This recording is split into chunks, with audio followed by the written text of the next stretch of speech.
ఓయ్ కూర్చో, నీకొక కథ చెప్తాను. అనగనగా ఒక క్యూట్ చిన్ని చేప ఉండిందంట. అది వాళ్ళ తాతయ్య చేప దగ్గర వెళ్ళి, తాతయ్య తాతయ్య, నేను సముద్రాన్ని వెతకాలి అనుకుంటున్నాను. మీరు నాకు హెల్ప్ చేస్తారా అని అడుగుతుంది. అప్పుడు వాళ్ళ తాతయ్య, అయ్యో బంగారం, మనం ఉన్నది సముద్రంలోనే కదా అని అంటాడు. అప్పుడు ఆ చిన్ని చేప, అవునా తాతయ్య, ఇన్నాళ్ళు ఇవి కేవలం నీళ్ళేమో అనుకున్నాను. సముద్రం అంటే వేరే ఏదో ఉంటుందేమో అనుకున్నా అంటుంది. హ్మ్. కొన్నిసార్లు మనం కూడా అంతే. ఆ చిన్ని చేపలాగే హ్యాపీనెస్ కోసం ఎక్కడెక్కడో వెతుకుతూ ఉంటాం. ఎవరో వచ్చి మనల్ని హ్యాపీ చెయ్యాలి అని ఎదురు చూస్తూ ఉంటాం. కానీ మొద్దు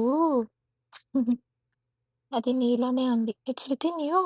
నీ చుట్టూ కాదు నాన్న. కాస్త నీ దగ్గర ఏముందో కూడా గమనించు.